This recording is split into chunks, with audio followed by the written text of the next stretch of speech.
Hey everyone, Deci's here with another video. In this video, I am going to be playing Valheim, but more importantly, I want to talk about the distinction between single player and multiplayer games, and I kind of wanted to talk about my own relationship with the two types of games and how I struggle playing single player games more than multiplayer games. I'm not sure if this is kind of a widespread phenomenon, but for me at least, I've always grown more accustomed to playing multiplayer and more specifically MMORPG games rather than single player games. And I kind of want to break down some of my reasons why I prefer to play multiplayer games rather than single player games, even if I think I'd enjoy single player games when I'd want to play them.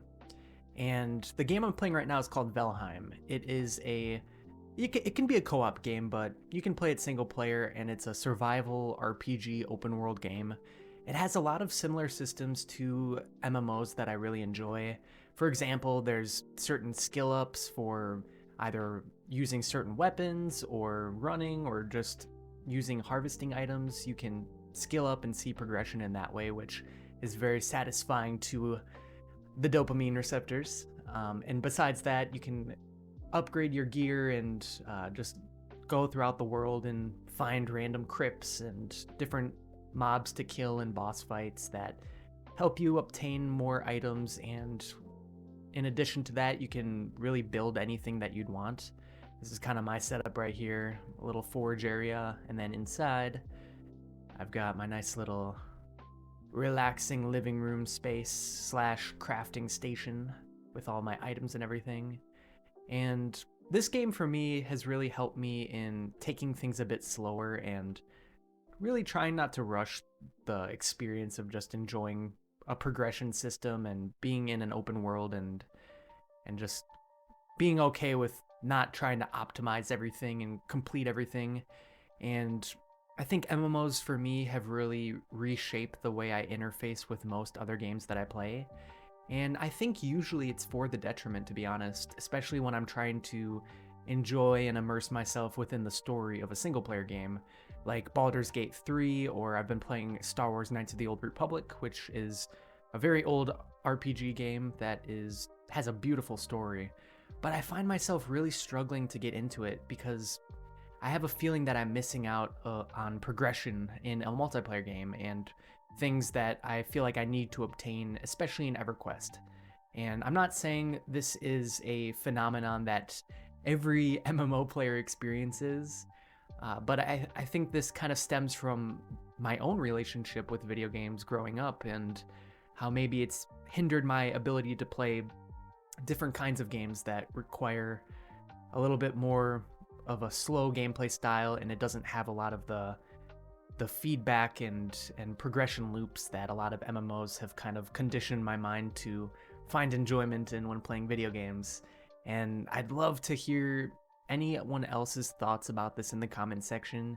If you are a longtime MMO player, which I think most of my audience is on this channel, does that ever impact the way you play any other game, like a single player game? Or is it completely disconnected? Like if you're playing a single player game, you can identify the boundaries between how you play that game and how you play an MMO, and you don't feel like an itch to jump back on your MMO when you're playing a single player game because you feel like you're missing out on maybe raiding or getting certain loot or getting experience, because that's something I definitely struggle with. And just to talk about that more, I kind of want to talk about just some more specific aspects of why it might be more difficult for me to get into single player games. And this is just my own subjective experience. I think it's just an interesting conversation point. But for me, I like to play around other people, even if I'm not directly playing with them. I like to feel like I'm in a living and breathing world with real players that are interacting with the world in their own way. And even if I'm not directly interacting with them or working together to do something, it feels nice to just be a part of it and know that I'm not alone, probably. So I think that is definitely a psychological component of why I do like to play MMOs rather than single player games. And another sense that kind of ties into that is probably derived sense of external validation that I get from playing MMOs that I don't necessarily get from playing single player games. Like when we're playing MMOs, we are working together and we might be really good at what we're doing at the role we're kind of accomplishing. That maybe it's healing or tanking or even doing really good DPS. We feel like we're contributing to a group, like a tribe kind of, and sometimes we can communicate with each other and give each other compliments, and even when we get new items and new higher levels and become more powerful players, it feels good to be in the open world and to kind of show off to an extent or feel like you are accomplished in the game. And that's something I've definitely not tried to encourage as much in my own style of playing as I've gotten older, but it's definitely something that really drove me when I was younger, is just trying to show off and trying to look cool and have the coolest mounts and the coolest weapons. And I think I derived a lot of external validation from playing MMOs, and I think that's definitely hindered why I don't play single player games as much, because there isn't really any or a lot less external validation that's received from playing single player games. It's mostly an intrinsically motivated experience, and you're really enjoying it for yourself and enjoying the characters of if it's a story game or the gear you're getting. It's more kind of like reading a book or watching a show. Like for video games, you're still in the experience, but you're not trying to show off how far you are in a show, really. Whereas maybe when you're playing an MMO, it feels good to say like, oh, yep, I completed the Sleeper's Tome raid. I have my Epic 1.0. I have all of the best in slot gear, and I have tons of platinum. Like, it's more of a real world kind of validation versus single player games. So I think that's definitely a big distinction between the two types. And in addition to that, I think on a psychological basis, I think multiplayer games just inherently have more FOMO systems, just the fear of missing out. I think even in EverQuest, there's new expansions coming out, new items to get. You need certain keys to get into certain zones. I think every multiplayer game is guilty of having a FOMO system to a certain extent. And a big reason for that is it keeps people playing, and it keeps them wanting to progress more and to feel like they probably fit into a group, like they're a sense of a belonging, kind of being in the exclusive club, to say. And single player games don't really have any of those systems. I think maybe modern games potentially have those systems, even in single player games, because they're more money driven and more profit motivated by the companies that are making them. And people and developers and corporations recognize that players want to be externally validated and they want to get the best stuff. And that's something that they've recognized that is something in multiplayer games that people want. And so those companies try to put those systems into single player games as well. But I'm trying not to talk about those kind of games, because I think older single player games and single player games that are created by more indie companies, like the Kingdom Come Deliverance 2 game, is very high quality and definitely not profit driven in its creation. I think Baldur's Gate 3 as well. But I think that's an important distinction to make, is the FOMO systems, and how even if you are aware of them and you try to intentionally play the game not for the sake of buying into a FOMO system, really, I think it really does fundamentally impact subconsciously the way you play the game, even if you try not to. And so I think that's just an important component to think of, to not be manipulated by multiplayer systems, and also to recognize why they may be hindering your ability or desire to play other types of games, which is something that I definitely experience. And I think in addition to FOMO systems, MMOs especially are very commitment-driven games. They are time sinks, and they definitely buy into the sunk cost fallacy when you're playing them. Since you put so much time into playing these games, it feels a little bit more like a sense of betrayal if you play something else and put a lot of time into something else, because you recognize that how much time you've put into this one game and how much progress you've put in and how much more progress you can still put in. And so I'm not trying to project that everyone feels this way, but it's something that I definitely feel in a certain sense. I don't think it's as strong as it used to be, but it's something that I think is really interesting to talk about.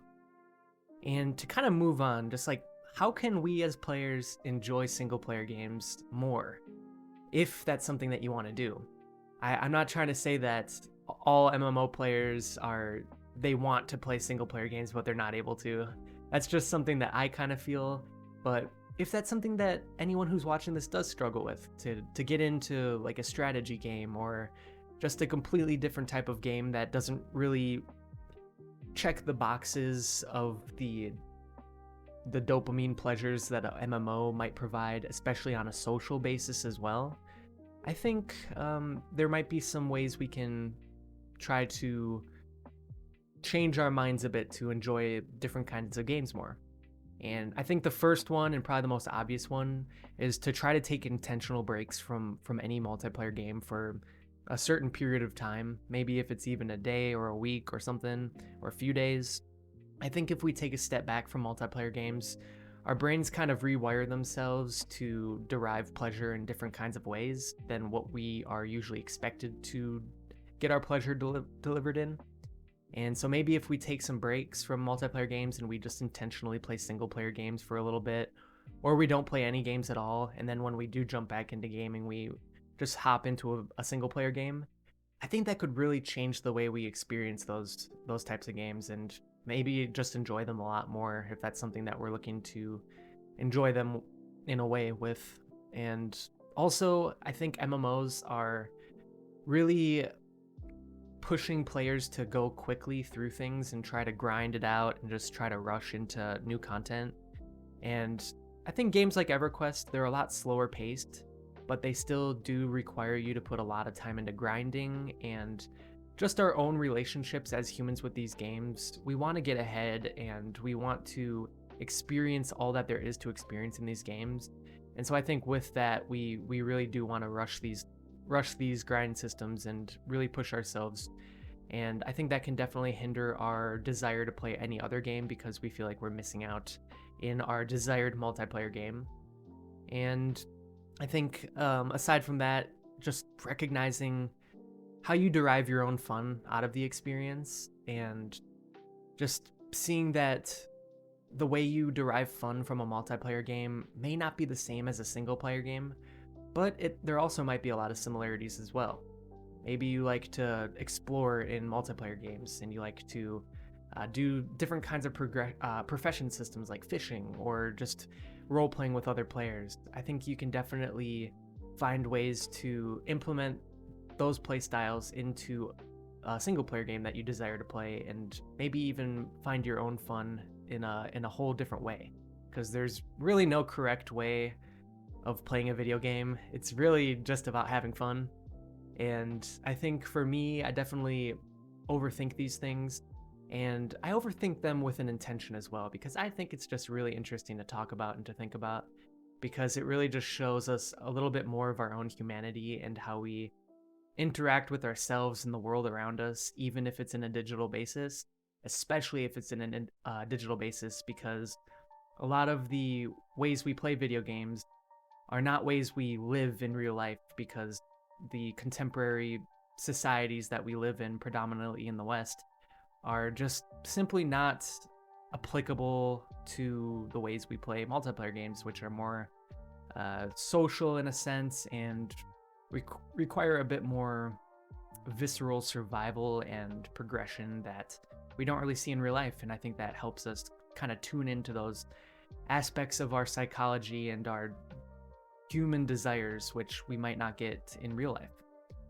And I think just kind of as an end note, I think if you're really struggling to play single player games and you want to play single player games, I think that, yeah, it's just important to just recognize your relationship with multiplayer games, and if it's healthy for you, or if it's something that you want to, like, I don't know, like change up, or maybe change the way you play them, I think it's always fun to find new ways to play the same video games. That's something I really talk about in a lot of my other videos, because that goes with real life as well. We might live in the same house, we might have the same job, we might do similar things on a daily basis, but it doesn't all have to be the same way we look at it every day. Every day is a different opportunity to grow in the ways that we view the world and ourselves. And I think that's the beauty of life, and also the beauty of video games, is it gives us a platform to play with those components of ourselves. And I think it's just good to remember that you're enough as you are right now. And I think a lot of these MMOs we're kind of driven to play them by a sense of lack. Like we don't have a certain item, or we're not a certain level, or we're not able to get into a certain place. And so the reason we play the game, and I'm not saying we as everyone, but definitely for myself, is I play the game out of a feeling that I don't have what I want to have. And so like I'm playing the game out of an inherent feeling of lack. Like I just don't have what I want, and I'm just playing to get what I want. And that does not have to be the case for playing a game. Like you can recognize that, hey, I have everything I want right now. This is just an experience of pure fun, and I can just play the game for that, and I don't have to have any expectations of getting anything. Because right now, where I'm at, maybe I'll level like 22 or something, and I have like some cloth armor. This is, I can have as much enjoyment playing right now than I can if I'm level 60 and I'm in a max level zone and getting a ton of gear. Like I can literally enjoy the game the exact same way. And I think that's a beautiful thing to recognize, and a beautiful thing to intentionally implement into the way you view life and gaming. So that's kind of the message that I want to impart for the final part of this video. I think it's just an interesting dialogue, and I really hope you found some interest in it, because the different kinds of games that we play really do show us different parts of ourselves and how we enjoy things. And we can also just enjoy these things so much more. And I think that's really cool, and it's something to strive for. And to recognize that, yeah, we can enjoy a story and immerse ourselves and not feel like we need to rush or get anywhere, because we already are where we want to be. Sometimes we just kind of obscure that from ourselves. So anyways, I hope you enjoyed the video. If you like these kind of videos talking about video games or MMOs, feel free to hit that subscribe button. Almost at 2,000 subscribers. Thank you all for watching the videos. And also hit that like button as well, and I'd love to hear your thoughts in the comment section. But anyways, I'll leave you here. I hope you have a fantastic rest of your day. Take care, everyone. Peace.